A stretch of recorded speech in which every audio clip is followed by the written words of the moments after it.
Jadi kalau betul-betul dihayati dan ditafakuri secara jernih, kita akan merasakan terkejut yang luar biasa dengan ilmu makrifat ini.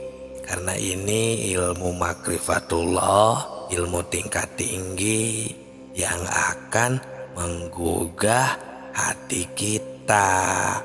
Ini kami menemukan salah satu ayat di dalam Al-Quran, ada di surat ke-7 ayat 172, berbunyi, ingatlah ketika Tuhanmu mengeluarkan anak Adam dari sulbi. Mereka mengambil kesaksian terhadap jiwa mereka. Seraya Tuhan berfirman, bukankah aku ini Tuhanmu? Mereka menjawab, ya betul, kami menjadi saksi. Syahidna, kami bersaksi supaya kamu nanti pada hari kiamat tidak mengatakan sesungguhnya kami orang yang lalai.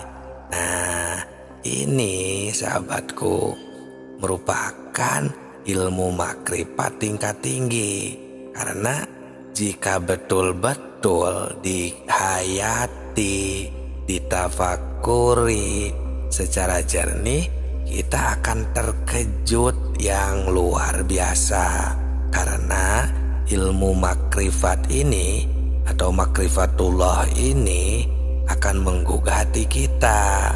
Karena Allah Subhanahu wa Ta'ala memberitahu kepada segenap manusia yang ada di dunia ini melalui ayat ini, bahwa manusia yang ada di dunia ini ternyata semuanya sudah dipersaksikan terlebih dahulu kepada Allah, sudah makrifat, sudah syahidna, sudah bersahadat terlebih dahulu kepada Allah. Berarti sudah makrifatullah terlebih dahulu sebelum manusia lahir ke bumi ini. Dipersaksikannya itu kalau menurut hadis Bukhari, ini di alam rahim ibunya. Ini ada di hadis Bukhari tentang bab kejadian makhluk, halaman 733 ayat 9. Di sana Rasulullah SAW telah menerangkan dipersaksikannya itu di alam arwah di waktu kandungan berumur 4 bulan di dalam kandungan ibunya.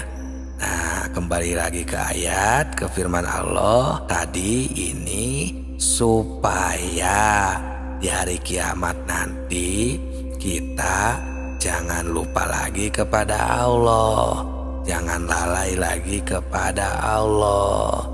Kenapa? Karena dulu ternyata kita ini sudah makrifat, sudah tahu kepada Allah. Tapi kenapa kita sekarang jadi lupa, bahkan tidak tahu sama sekali kepada Allah?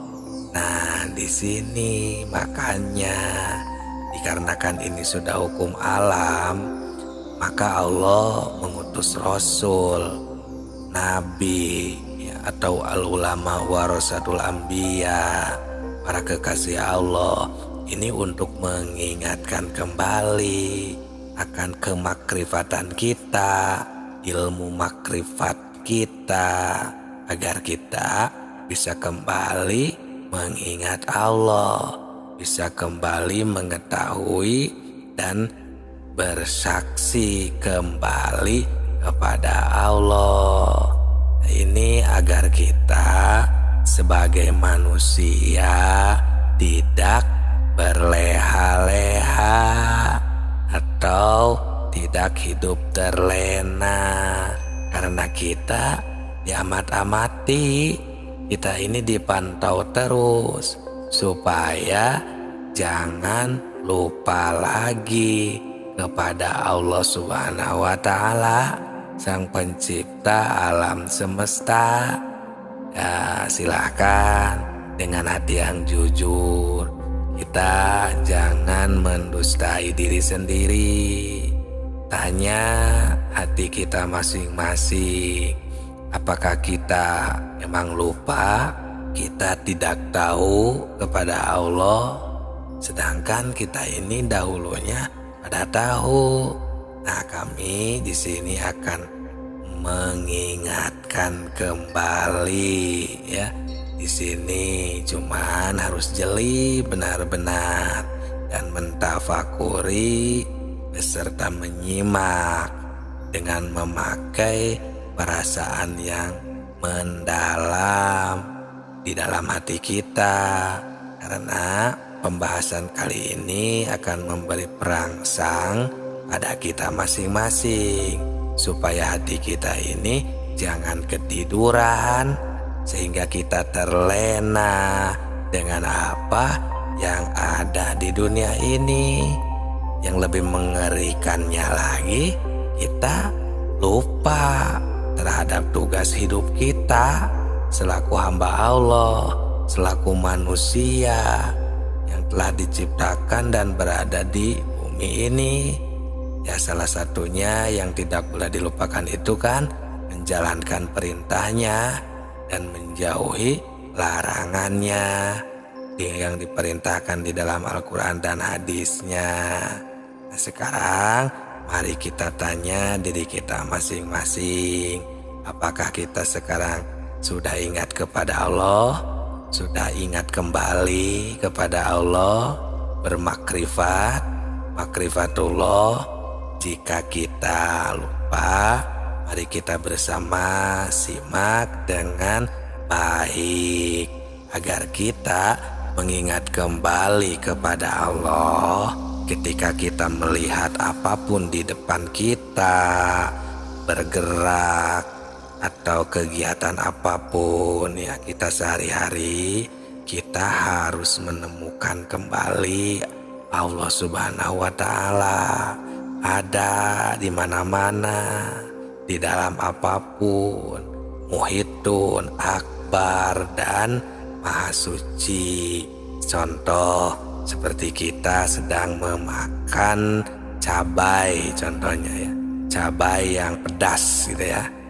Nah, kita harus menemukan Allah Subhanahu wa Ta'ala, mengingat kembali bahwa ada Allah yang sedang memberikan pedas terhadap cabai. Nah, kalau kita sedang lupa atau kita tidak makrifat kepada Allah, biasanya itu akan terlena dengan pedasnya cabai. Tidak tahu, lupa ada Allah padahal di sana yang sedang memberikan pedas, menakdirkan pedas terhadap cabai. Nah, ini tinggal kita aplikasikan, umpamakan kepada kegiatan kita yang lainnya. Contohnya seperti itu. Karena cabai tidak bisa membuat pedas, pedas tidak bisa menciptakan cabai. Tapi Allah yang menciptakan cabai dan Allah yang menghendaki pedas terhadap cabai. Timbul ya qadir, zat yang menakdirkan. Qadir itu kan talazumnya atau identiknya dengan kudrot, sifat ma'ani yang tidak akan berpisah dengan zatnya.